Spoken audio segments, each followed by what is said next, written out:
Murder at midnight. That gun won't do you any good. Besides, you're pointing it the wrong way. I'm pointing it right between your eyes. That's what I mean.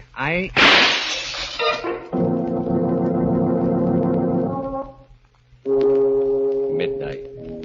The witching hour when the night is darkest. Our fears the strongest. And our strength at its lowest ebb. Midnight. When the graves gape open and death strikes. How? You'll learn the answer in just a minute in Wherever I Go.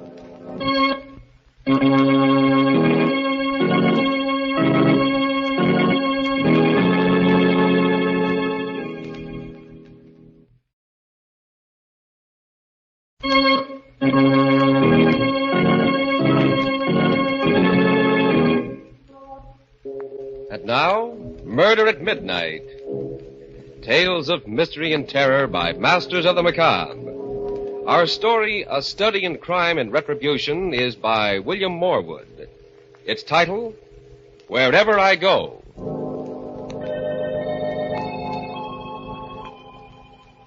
The music room of an old country mansion. Seated at the piano, playing with the skill of an accomplished musician, is Gordon Ormsby.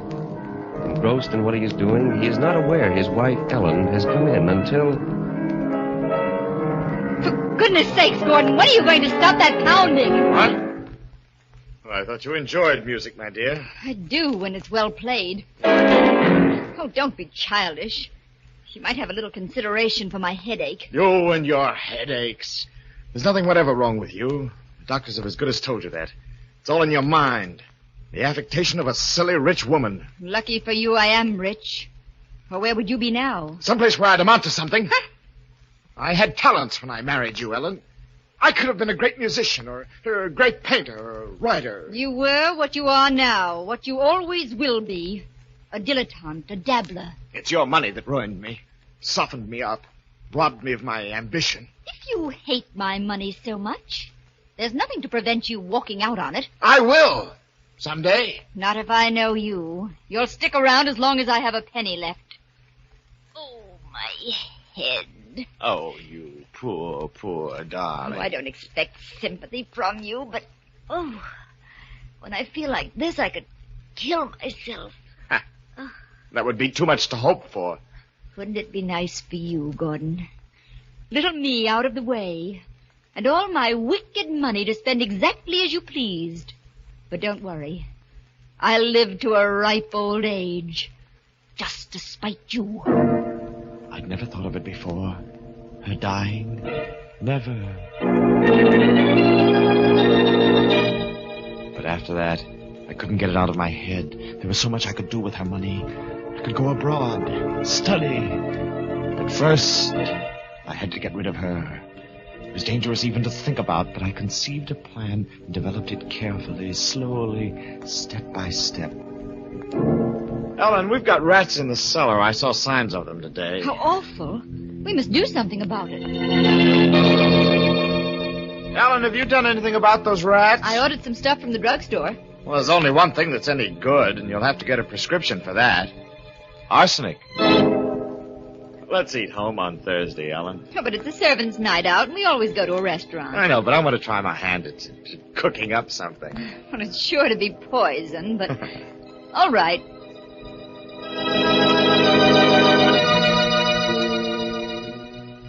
We ate dinner at home on Thursday, the two of us alone together. Afterwards, Ellen complained of a headache and went up to her room. I followed a little later. This is a surprise. I brought you a cup of cocoa, my dear, to help put you to sleep. That's suspiciously thoughtful of you, Gordon. I'm afraid it's still too hot to drink. I'll put it down here.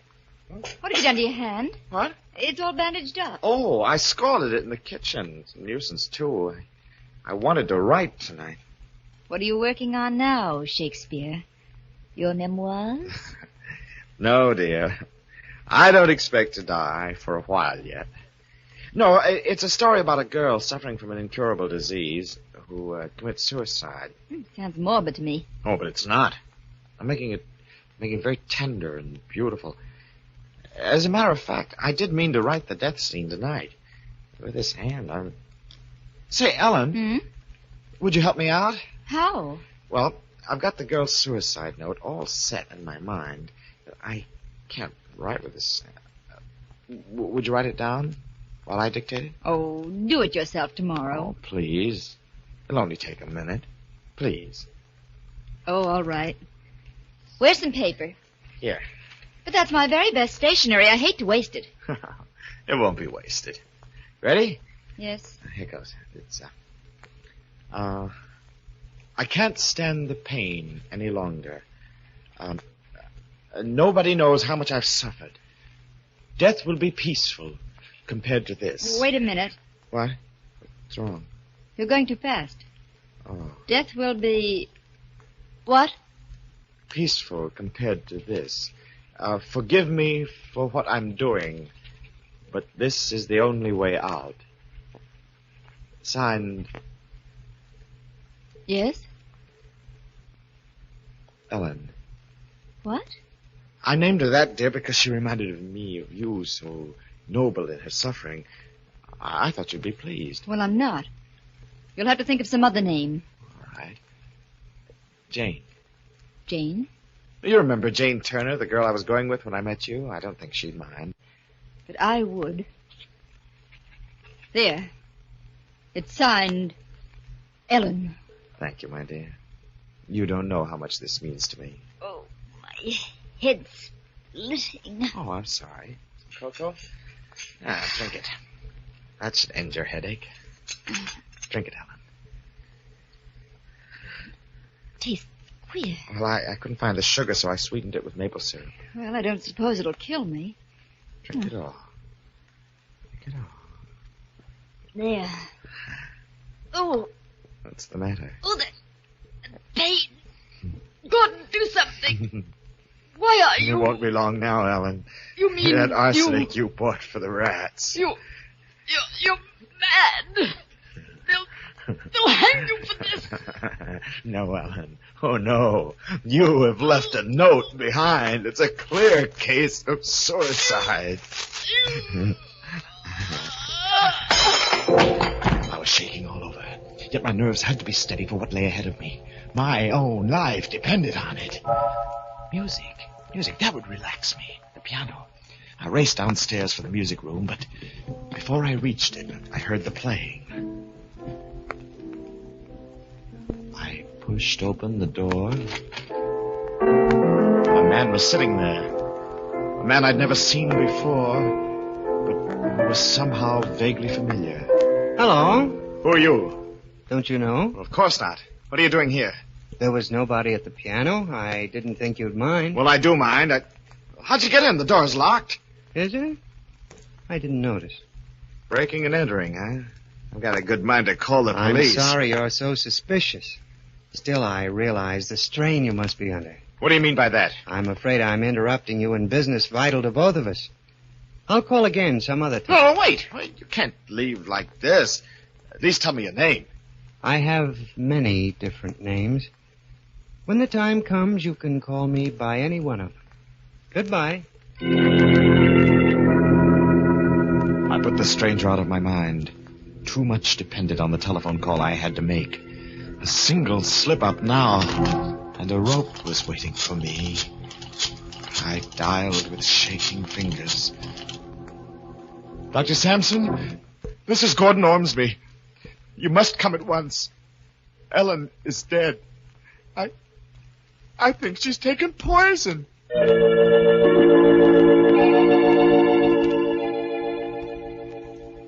It worked out, just as I'd planned, just as I'd hoped it would.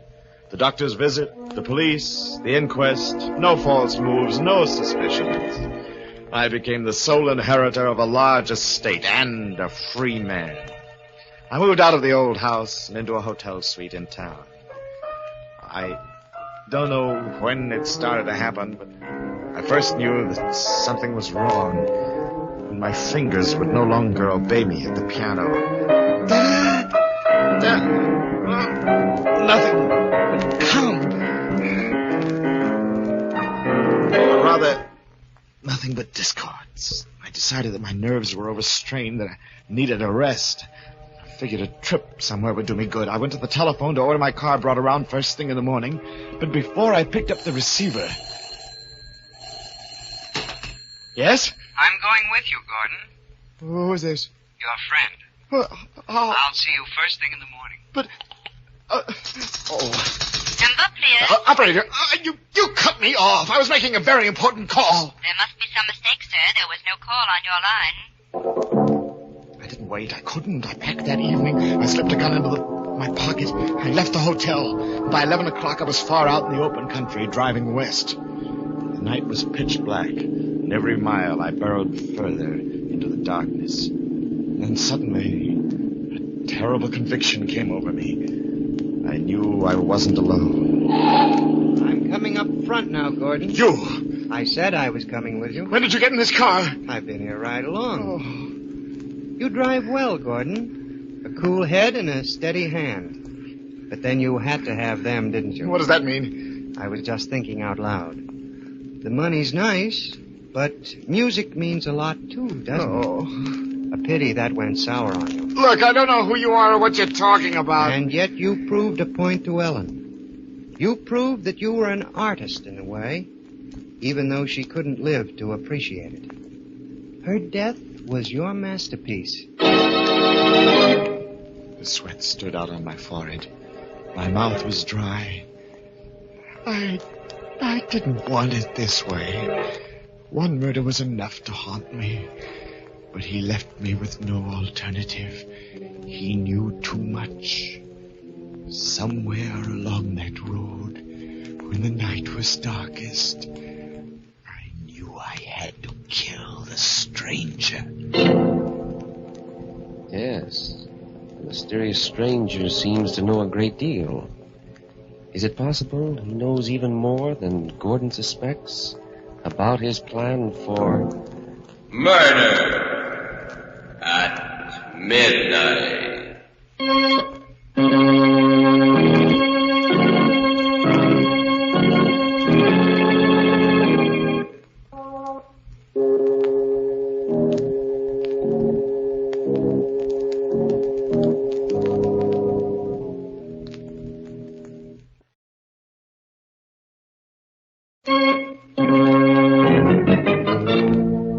Now here is Gordon Ormsby to continue our story. I knew what I was looking for. A lonely stretch of road with no sign of life. At last the headlights found it. A valley with trees growing down to the edge of the road. The stranger seemed asleep, but he stirred as I jammed on the brakes. Hey, what's wrong, Gordon? Must have a flat. The wheel feels funny. Would you mind having a look? That would be very unwise for me. Why? You have a gun in your pocket. I would make a perfect target out in the headlights. Well, since you're so suspicious. Here, take it. You amuse me, Gordon. However... How do they look? All right on this side. I'm sure it's one of the front tires. I'll see the other side.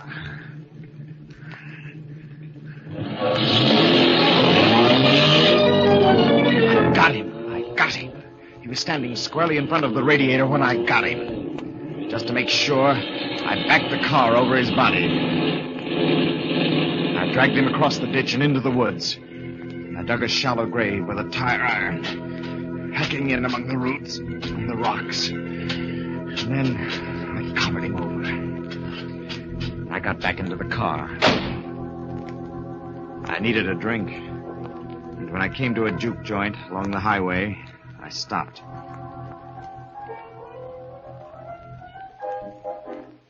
All right. What's yours, mister? Scotch, straight. You been driving hard, mister? Why? You look all in. Give me another shot. No, wait.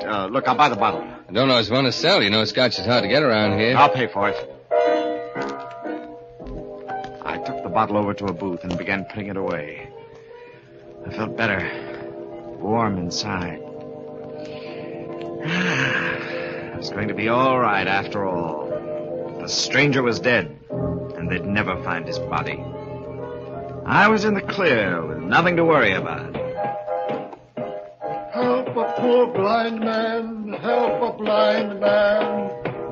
There was something about that blind man's stick that got on my nerves. He came up to my table. Help the old blind man, please. Get away from here. Please, sir, if you'd be so kind. Will you get away? Yes, sir. I'm sorry. I don't want any favors from anyone. I said beat it. I'm going, but you shouldn't have done that. What's going on here? What's the idea of shoving Nettie? He was annoying me. Then I saw him. He had the blind man by the elbow and was leading him toward the door. The stranger. What's the matter with you, mister? What are you staring at? There. Don't you see him? Oh, blind Ned? Well, sure. No. The man with him, opening the door. There's nobody with him. Blind Ned don't need nobody. He's been going in and out of here by himself for years. But it was he. I knew it was. I'd killed him, buried him, and... Well, was he dead or wasn't he? I had to know. I drove back up the road. There were the trees and the broken weeds in the ditch through which I'd dragged the body. I walked carefully among the leaves, searching for the grave. Hello there. What? What you doing? Oh, who are you? State trooper. Saw your car parked on the road, followed you in. Well, I'm looking for my watch. I lost it here this afternoon at a picnic. I didn't realize it until I got home, so of course I turned around. Sure. I'll help you. Oh, no, please don't bother. No bother. I got a flashlight here. Well, it's awfully nice of you, but I don't think... Hey, what's this? What? Where? Ground's all scraped up into a... Looks like a grave. Oh, what would a grave be doing here? That's what I'd like to know. Give me a hand, will you? Fresh dirt and rocks digs easy. Well, What's the matter? Scared? Oh, no. It's just I'm down to the bottom anyhow. Oh. Well, I'll be... What is it? It's a grave, all right. But if there was ever a body in it, it's gone now. I had only one idea after that. To get away. To get away as far away as possible. I drove like a wild man the rest of the night and all next day, stopping only for gas. Finally, I just couldn't drive any farther. I stopped at a small hotel, went up to the desk to register. Sign here, please. Here. I'm driving across country, and I've got to start first thing in the morning. Certainly, Mr. Ormsby. Ormsby. What time would you like to be called? At daylight. And another thing, I don't want to be disturbed under any circumstances. Yes, sir. That's important. No matter who wants to see me, on what excuse, I don't want to be I disturbed. understand, Mr. Ormsby. Now, if you follow the porter. The elevator doors were just closing when I saw him. He'd come in from the street and was walking across the lobby to the desk. I reached my room, dismissed the bellhop, and locked the door. With a shaking hand, I picked up the telephone. Yes, clerk? This is Mr. Ormsby. I thought I recognized a friend of mine in the lobby. A man about the same height and build as myself, dressed in a gray suit. I'm afraid... Well, he came in right after me. I haven't seen him in some time, and I've forgotten his name. Would you mind looking in the register and telling me what it is? Just a minute now, look. Here we are. Your signature, Mr. Ormsby, and then... Yes? I'm sorry, sir. There is something, but the name's blotted. I can't make it out. I knew now there was no escape. I took the money from my billfold and piled it on the table. I examined my revolver to make sure it was loaded. And then I sat and waited. A few minutes before midnight, the knock came.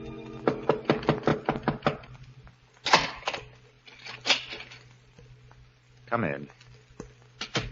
Hello. You act as if you were expecting me. I was. The only thing I'm not sure about is what you want. Or rather, how much. You should know. All the cash I've got's on the table. Nearly $500. Ellen left you a good deal more than that. All right, I'll write you out a check. Name the amount. Everything you possess. What? You're crazy. Do you honestly think, after the risks I took, the risks I'm still taking, I'd give everything away to a cheap blackmailer? Murder is an expensive hobby, Gordon. Well, not that expensive. If you want to be reasonable, say $50,000. I'm afraid there's no compromise. And I'm not just talking about money. Listen, this is your last chance. 50,000 or... Or what, Gordon? Or you don't leave this room alive. You tried to kill me once before. Remember? I lost my head. The car only stunned you, and I didn't make sure that you were dead. It'll be different this time. It's always going to be different, isn't it, Gordon? When you disposed of Ellen, you were going to lead such a rich, beautiful life. But what happened to it? Your music went. You couldn't play. Shut up. And then your heart went. You struck out at an old blind man. Listen, you. There isn't very much left now, except your mind. And that's starting to go, too. Sometimes you see me, sometimes you don't. I see you now, large as life. But do you see this? That gun won't do you any good. Besides, you're pointing it the wrong way. I'm pointing it right between your eyes. That's what I mean. Well, you...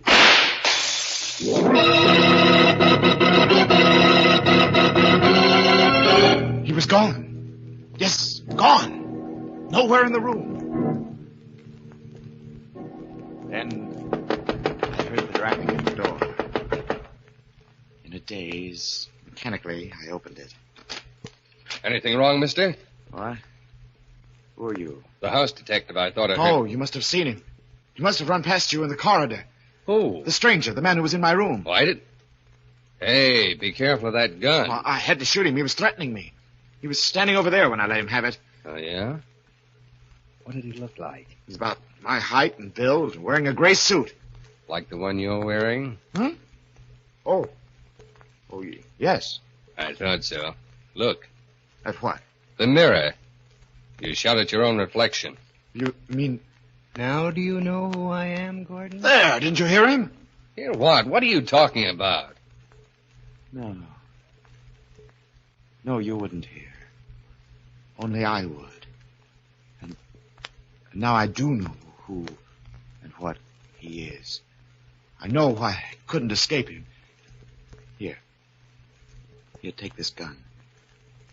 I want to give myself up. Give yourself up? My name is Gordon Ormsby. I killed my wife. I poisoned her. I made it look like suicide, and there never was any trial. Oh, I get it. Sure, It was a perfect sure. crime. At least I thought it was a perfect crime until he came into the picture. Now, don't you worry about it one bit, Mr. Ormsby. You just Wait a come minute. along with Wait me. a minute. You think I'm making it up? That I'm crazy, don't you? No, You do no. think so. But it's true. Every word of it. Sure, I got a good friend who's a doctor. You tell him all Doctor. about... No. No, he won't believe me either. Nobody will believe me. They'll all think that I'm mad. Oh, don't you see? That's why I have to give myself up. Because that's the only way I can get away from him. If you hang me. But if you don't... They won't, Gordon. They'll put you away. And wherever you go, I'll be there, too. Remember that? Wherever you go.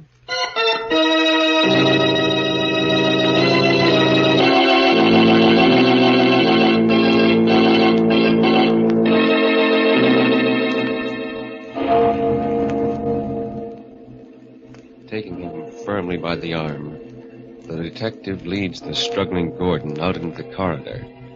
A corridor that grows darker and darker until it is completely black.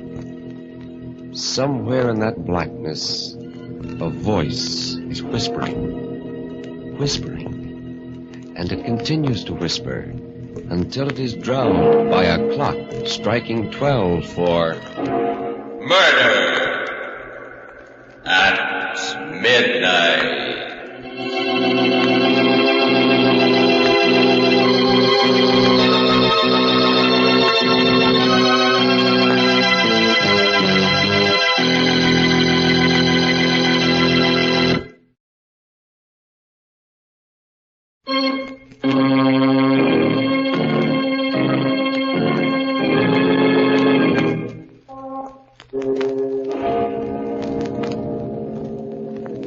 remember to be with us again when death whispers softly in the night and the clocks strike 12 for Murder at Midnight. The part of Gordon Ormsby was played by Barry Kroger. With music by Charles Paul, Murder at Midnight was directed by Anton M. Leader.